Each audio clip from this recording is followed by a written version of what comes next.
നീണ്ട അഭ്യൂഹങ്ങൾക്കൊടുവിൽ BJP വിട്ട് സന്ദീപ് വാര്യർ കോൺഗ്രസിൽ. പാലക്കാട്ടെ UDF തെരഞ്ഞെടുപ്പ് കമ്മിറ്റി ഓഫീസിലെത്തിയ സന്ദീപ് വാര്യരെ കോൺഗ്രസിന്റെ മുതിർന്ന നേതാക്കൾ ഊഷ്മളമായി സ്വീകരിച്ചു. ത്രിവർണ്ണ ഷാൾ അണിയിച്ച് KPCC അധ്യക്ഷനും പ്രതിപക്ഷ നേതാവും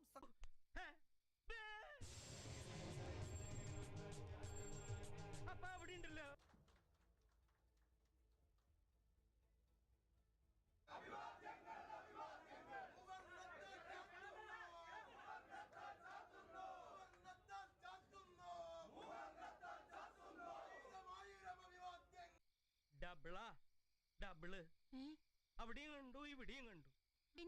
UDF സ്ഥാനാർത്ഥിയുടെ വിജയത്തിന് വേണ്ടിയായിരിക്കും ഇനി മുതൽ സന്ദീപ് വാര്യർ ശബ്ദിച്ചു തുടങ്ങുക. ഇന്നലെ വരെ സംഘപരിവാർ ആശയങ്ങൾക്കും BJP സർക്കാരിന്റെ നയങ്ങൾക്കും വേണ്ടിയാണ് സന്ദീപ് വാര്യർ നിലകൊണ്ടതെങ്കിൽ ഇനി UDFന്റെ അല്ലെങ്കിൽ കോൺഗ്രസ് പാർട്ടിയുടെ നയങ്ങൾക്ക് വേണ്ടിയായിരിക്കും സന്ദീപ് വാര്യർ ശബ്ദിക്കാൻ പോകുന്നത്.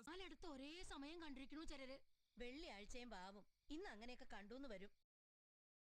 2 പോയിന്റ് എന്തുകൊണ്ട് നിങ്ങൾ BJP ക്യാമ്പ് വിട്ട് കോൺഗ്രസിലേക്ക് വന്നു? CPM അതിനിടെ നിങ്ങളുമായി ചർച്ച നടത്തി എന്നുള്ളത് ഇൻഫോർമലായ സോഴ്സിലൂടെ നമ്മൾ അറിഞ്ഞ വിവരം.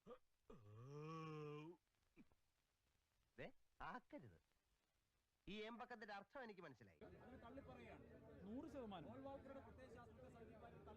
ഞാൻ പറഞ്ഞല്ലോ, ഇതുവരെ ഞാൻ പിന്തുടർന്ന എല്ലാ പ്രത്യയശാസ്ത്രങ്ങളെയും ഉപേക്ഷിച്ച് ഹിന്ദുത്വ എന്ന ആശയത്തെ പൂർണ്ണമായും കൈയൊഴിയാണ്.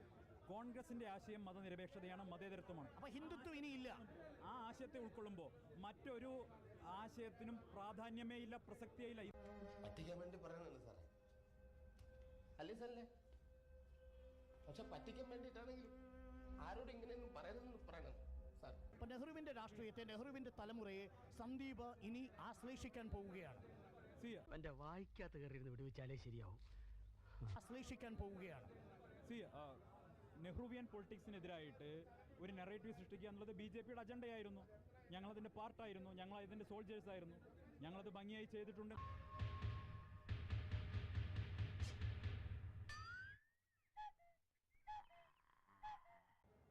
വെറുപ്പ് മാത്രം ഉൽപ്പാദിപ്പിക്കുന്ന ഫാക്ടറി ആയിട്ട് നിലകൊള്ളുന്ന ഒരു സ്ഥലത്ത് നിന്ന് ഏറെക്കാലം സ്നേഹവും കരുതലുമൊക്കെ ഞാൻ പ്രതീക്ഷിച്ചു എന്നുള്ളതാണ് ഞാൻ ചെയ്ത തെറ്റ്.